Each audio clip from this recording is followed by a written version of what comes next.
anong nangyari sa unit, saan mo inano? Nawawala ang unit. Sabi ko, ano ba yung kwento ni Kuya Lee?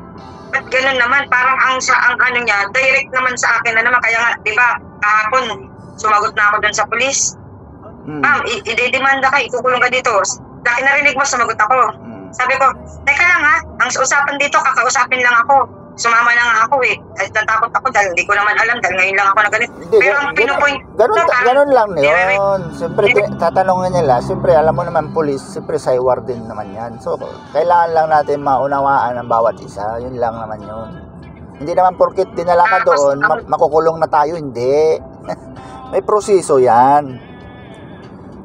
Hindi, ang sabi naman sa akin ni DM, alam ni Kuya yan. Huwag ka rin kausapin mo si Kuya. Kasi, unang-una, wala rin talaga kaming alam sa ganyan. Ngayon, ang sabi naman sa akin ni DM, alam ni Kuya ang batas. Sabi ko nga ganun. Dito lang ako makatawag kay Kuya kasi nga, yun ang ano mo. Pero, yung time na yun nangyari na nga yan, yung may humingi sa akin ng tulong, inilapit ko din yung kay Kuya. Sinabi ko sa kanya. Tapos, nag-meeting kami. Tinanong siya, saang unit, ganyan. Kasi may mga kakilala din si Kuya sa ganyan. Kaso nga lang, in the end, mga ilang buwan na nakalipas, nahuli yung big time carnapping. Ang dami daw palang reklamo doon. Tapos yung nag-send sila ng picture na parang sako yung dito niya. Tapos ito lang. Tapos nag-picture siya na nakaganon siya sa mesa. Malayo yung pinag-anuhan niya sa mga pier yata, mga ganon. Tapos, nakita yung mukha, pero big time kasi mamahalin yung bag, mamahalin yung sapatos, ganun daw yung ginagawa na, yun nga, nire-rent. Hindi ko naman inisip na gano'n ang mangyayari na, kasi unang-una hindi naman nire-rent, nag-usap. Tsaka yun yung sinasabi ko sa'yo. Ang nasa think ko, kung malaking ano yan, kung malaking sindi yan o yung umaano ng unit, bakit wala kang pera?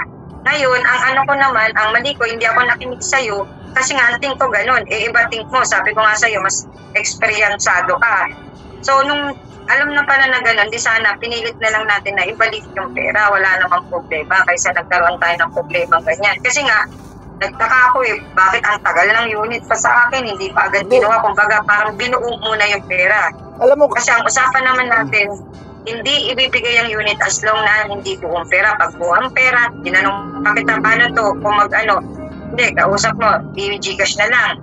O, edi sabi mo, Gcash na lang. Ganito, di ba kahapon nga dapat, alam mo, pupunta talaga kami sa inyo. Ang plano ko talaga, kukunin yung unit, peramin sana para maibiyahe na, at bakit ganyan ang tagal-tagal? Ngayon, bakit to? Yun nga, hindi ako, dahil ang tagal-tagal, sabi ko, wala yata itong pera, ginawa pa tayong bumpay. Kasi, ang tagal ko rin nagpasalo, nagpapa-assume ng unit, hindi ganyan katagal. So, ang inisip ko, binili ko tayo at ginawang tawag hulugan. Kumbaga, binuulang yung pera. Wala naman akong inisip na ate, tanong kita, bakit yung binagbigyan mo kahapon, kung kahapon mo binigay, bakit naman binigay mo na lang basta-basta? Kasi di ba ang usapan natin, pag full na yung pera, pwede na nilang kunin. Ngayon, ang mali mo naman, hindi mo sinabi sa akin na kahapon, nagpadala naman pala sa'yo. Pina-check pa nila JM yung resibo, number mo ang nandoon. Hindi kasi nga, ang usapan kasi talaga natin, gagawin kong 60K, kaya hindi talaga ako papayag pa dyan sa sinasabi na 40K lang. Bakit ganon? Di ba sabi mo pa nga sa akin nun, huwag kang pumayag. Hindi naman ako pumapayag nun talaga. Ang tagal-tagal. Oo. Bakit gano'n? Tapos ayaw niyong ipagamit sa akin. Yun nga yung rason. Bakit na papagamit, nag-reserve dito? Tapos paano kung kulay pero, tapos ginagamit mo? Ngayon lang kasi ako nakarinig na gano'n na mismong may-ari, porkit nagpag-reserve lang, hindi niya kukunin yung Di ba? Saan ka nakakita ng gano'n?